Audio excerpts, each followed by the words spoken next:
आए थे 8 नवंबर को। भाई और बहनों, आज रात 12 बजे के बाद 1000 और 500 के पुराने नोट लीगल टेंडर नहीं रहेंगे। इतना सुनते ही पति बड़ा खुश। उसे आज भी उम्मीद है मोदी जी किस दिन रात को 8 बजे आएंगे। मित्रों, आज रात 12 बजे के बाद आपकी पुरानी शादियां लीगल टेंडर नहीं रहेंगे। कितने खुश हो गए भोले भाले पुरुष। और भाई साहब सामने से तो माला पहन के बैठे हैं। इतना खुश मैंने आपको अब पहली बार देखा। लेकिन एक निवेदन करूंगा, ये मत भूलना वो मोदी जी हैं। 1000 रुपए का लेके 2000 का लौटाया था। आप 40 साल की जमा करवाने जाओ, 80 साल की थमा देंगे। बीबी लेके जाओगे, दादी लेके लौटोगे। तो अपना तो देश ही अद्भुत है साहब। मैं आपको बिहार का रहने वाला हूं। बिहार में आपको पता है सरकार जो है ना, हर 2.5 साल में अलटती पलटती रहती है। हमारे नीतीश बाबू जो हैं वो पलटते रहते हैं। तो उनका एक ये मानसिकता हो गई है। मैंने उस मानसिकता पर 4 लाइनें लिखी। बहुत लोग प्रेम से सुनते हैं, आपको भी मजा आ जाएगा साहब। ये पलटू राम हम उनको कहते हैं, आप सब जानते ही हैं। इस पर सुनिएगा 4 लाइनें कि 19 थी तुम हमने चाह 20 की तरह। 19 थी तुम हमने चाह 20 की तरह, पर दिल में चुभने लग गई हो 30 की तरह। वादा था 7 फेरे और 3 बच्चों का, मंडप पे तुम पलट गई नीति।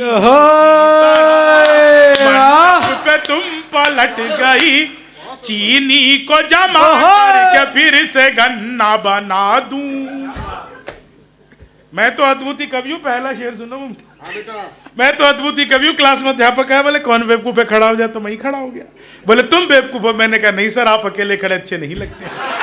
चीनी को जमा करके फिर संस्कृत के अध्यापक आ गए।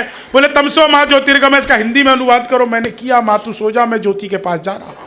चीनी को जमा करके संस्कृत वाले गए तो हिंदी क्या आ गया। बोले राहुल गांधी देश के प्रधानमंत्री बनेंगे, इसमें कौन सा अलंकार है। मैंने कहा असंभव अलंकार है।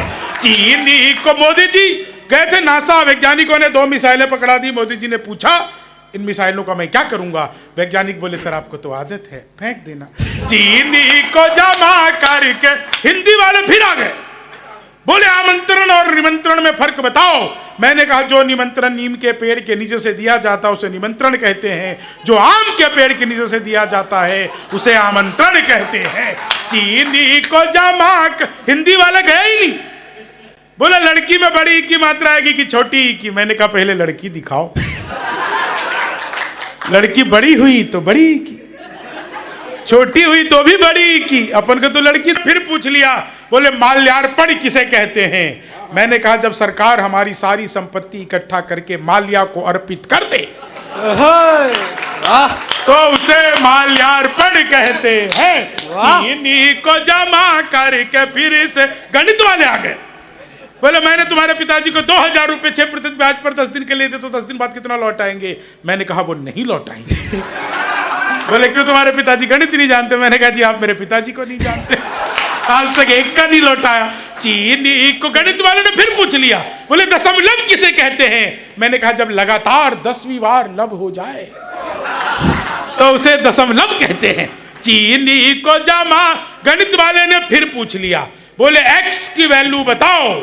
मैंने कहा जो हमें छोड़कर चली गई, हमारी नजरों में उसकी कोई वैल्यू नहीं है। चीनी को जमा करके। बनवारी लाल जी आपको तो x की वैल्यू पता होगी। आपको तो डबल x की भी पता हो सकती है। चीनी को जमा। महिलाओं को सचमुच प्रणाम करता हूं। आप लोगों ने सुना होगा कॉपी पेस्ट। इस कॉपी पेस्ट का आविष्कार हिंदुस्तान में हुआ और यहाँ की महिलाओं ने किया। वो नीचे वाले होठों पर लिपस्टिक लगाती है, ऊपर पप पप पप पप पप करती है, हो जाता है कॉपी पेस्ट। चीनी को जमा करके। मैं तो ट्रेन में आ रहा था, बीच वाली बर्थ पे सो रहा था, ऊपर पे 30-40, नीचे पे 80-90। तो 30-40 ने 80-90 से पूछा, बोली बहन तेरी उम्र क्या है। 80-90 बोली 38-40। अब उसने उससे पूछ लिया तेरी क्या है। बोली होगी कि 18-20। मैं तो 20 के ब्रश से धड़ाम से नीचे गिरा। बोली भाई साहब क्या कर रहे हो। मैंने कहा जी पैदा होने की कोशिश। चीन